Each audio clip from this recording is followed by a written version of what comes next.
Keputusan Mahkamah Konstitusi kemarin yang sangat kontroversial yang mengubah peta jalannya Pilpres 2024 sampai sekarang masih jadi bahan perbincangan. Ya gimana enggak jadi bahan perbincangan? Prosesnya aja janggal sehingga terjadi protes di mana-mana. Mulai dari protes dari guru-guru besar tata negara dan administrasi negara dan seluruh universitas di Indonesia. Para mahasiswa yang turun dan demo ke jalan, bahkan sampai salah seorang hakim konstitusi turut bergabung atas adanya prahara di dalam institusinya, sehingga marwah institusinya ambrol ke bawah.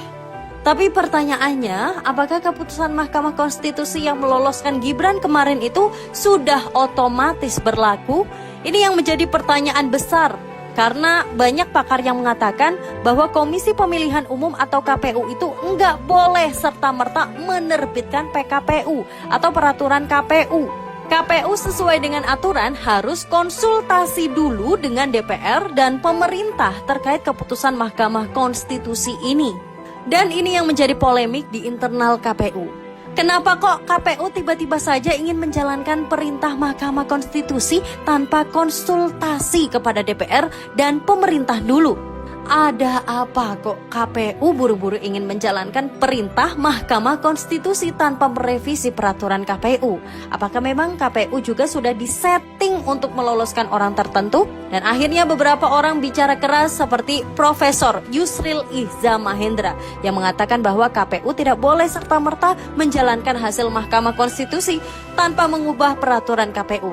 Dan mengubah peraturan KPU itu harus konsultasi dulu dengan DPR. Kalau KPU langsung menjalankan hasil Mahkamah Konstitusi tanpa mengubah peraturan KPU dan tanpa konsultasi ke DPR, maka bisa dipastikan itu akan dibatalkan oleh Mahkamah Agung karena tidak memenuhi syarat formal. Nah, karena mendapat protes dari beberapa kalangan, KPU pun akhirnya merevisi dulu peraturan KPU yang sudah disetujui DPR kemarin dan peraturan KPU yang baru yang sesuai dengan hasil dari Mahkamah Konstitusi. Nah, masalahnya dengan konsultasi DPR sekarang sedang reses atau melakukan kegiatan di luar sampai tanggal 30 Oktober. Dalam masa reses ini, DPR tidak boleh mengadakan rapat dengar pendapat. Rapat kerja tanpa persetujuan oleh pimpinan DPR. Oke, pertanyaan berikutnya adalah, apakah DPR bisa tidak setuju nantinya dengan revisi peraturan KPU baru yang berdasarkan hasil dari Mahkamah Konstitusi? Ini yang menarik, karena menurut Arya Bima, anggota DPR RI, hasil keputusan dari Mahkamah Konstitusi yang membolehkan usia 40 tahun dan sudah pernah menjadi kepala daerah itu harus mengubah undang-undangnya dulu. Dari perubahan undang-undang sesuai putusan dari Mahkamah Konstitusi inilah yang akan dipakai oleh KPU untuk merevisi peraturan terbarunya.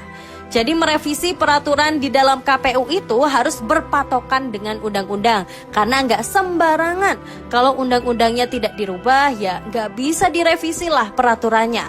Nah, akhirnya pertanyaan yang paling besar, yang paling menarik semua buat kita, apakah Gibran akhirnya bisa gagal nyalon kalau KPU tidak bisa merevisi peraturan? Karena mengubah undang-undang itu juga butuh waktu yang tidak sebentar. DPR lah yang harus menjawab ini semua dan harus mengedukasi kita. DPR harus mengundang KPU dan diskusikan secara publik terkait permasalahan batas usia capres dan cawapres ini, supaya tidak timbul kasakusuk baru yang membuat rakyat bingung dan akhirnya membangun ketidakpercayaan yang luas kepada lembaga-lembaga negara. Nah, gimana nih menurut kalian? Jika benar-benar Gibran gagal jadi cawapres, lalu gimana nih nasib Prabowo? Jangan lupa untuk komen dan share video ini. Terima kasih sudah menonton dan sampai jumpa pada video selanjutnya. Bye-bye.